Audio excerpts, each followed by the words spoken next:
Thank you for tuning into TTV. I'm your host, Toya, and today is Wisdom Wednesday. And we are going over the Tao Te Ching. So we're going to continue on with that. Again, this is the version that I use. Please feel free to pick up your own copy. There are many, many different translations out there as far as the Tao Te Ching goes, which again, if you haven't visited with the previous videos on this, the Tao Te Ching is basically old wise proverbs. That's really all it means. And we just go over it. I read it. I give you what I think or what I got out of it. And then I ask you, like always, to put your comments below. Tell me what you think of it. Tell me what you got out of this. Okay? So we're going to go into it. Again, we're on verse 7, which is modesty. Ooh. So verse 7 says, the great integrity having no birth expresses its immortality without pronouncement. The wise are heard through their silence, always self-full through selflessness. So, first of all, this is about being modest. And we know that when we're being modest, we don't boast about what it is we do, who we are, or what it is that we've attained through our life. Being modest means that you're just humble about it. Basically is what it is. And so it says the great integrity having no birth expresses its immortality without pronouncement. So the great integrity, as we know, is like source or, God, Yahweh, whoever you call it. That's the great integrity, in my opinion. And it has no beginning, it has no end, because it is the Alpha and the Omega, right? So it doesn't have to tell you that it's immortal. It doesn't have to pronounce it. It doesn't have to broadcast it all over because it is exactly what it is. There's nothing else to it. Source is source. Spirit is spirit. God is God. Yahweh is Yahweh. Allah is Allah. Jehovah is Jehovah. Yahweh. Whatever you call that great integrity, it is exactly what it is. It's nothing more to it. It doesn't have to boast about it. It doesn't have to shout to the world about it because you already know what it is. It presents itself exactly how it is. Now the second verse says, the wise are heard through their silence, always self-full through selflessness. So this goes, in my opinion, okay, because that's what this is. In my opinion, to me, what that means is you ever come across those people, they always screaming and telling you about who they are and what they are. Like they say, okay, well, I'm a man or I'm a woman or, I'm a mama or I'm a student or I'm a doctor. They always have to give their titles. They always have to tell you who they are. They always have to say what it is that they do. And the moment somebody does that, I know whatever it is that they screaming and shouting about, that's not what you are.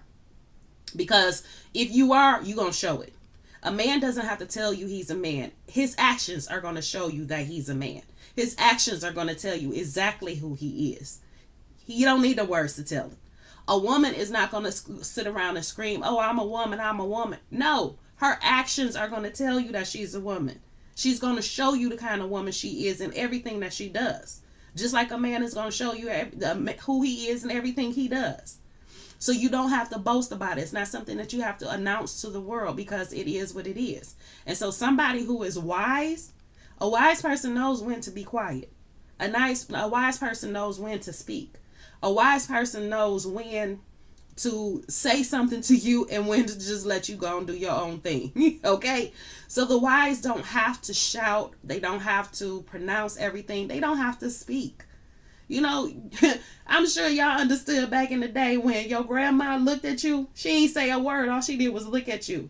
And you stopped what you were doing and you like, okay, what? Why is she looking at me? What am I doing? What am I not supposed?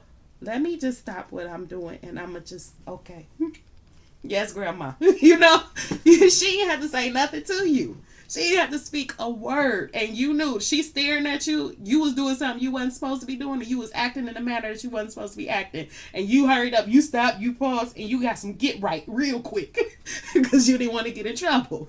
So to me, that's what that means. And the wise too, that they're wise. They understand how life is. They don't need to have other things fulfill them. They understand that life itself is filling. And that helping other people is the most priceless gift that you can be given. I know people make a big deal out of serving others and how they don't want to do it, especially customer service, and how we have all these different personalities that we have to deal with when you deal with the public. But at that same token, it's a service that you are providing and it feels good. You know, I have a second job where I work at a grocery store. Well, it's my main job now. Not second anymore, but I have a job where I work in a grocery store. And for the most part, I would say 99% of my customers that come through that line, they're very nice and pleasant. I don't have issues like that, but I also manifest that before I start working. But the ones that I do have the issues with, the ones that do come in here with their problems, I let them keep that. You're not about to get that to me. You keep that. You know, but it still feels good that when they come through my line and I ask them, like, how are you today? And they get excited because somebody actually cared enough about them to ask how they were doing. You know, somebody is talking to them, acknowledging their existence as a human being, and they get something out of it, and it makes me feel good that I gave that to them. So I think that's what that second verse is really speaking to, as far as, you know, serving other people is fulfilling. It may not always be the kindest, nicest job, but it is fulfilling in its own way. So again, that was verse 7 for modesty with the Tao Te Ching. Like always, let me know what you think, what you got out of it, how you interpreted this. Leave it in the comments below. I love you guys, and I will talk to you tomorrow.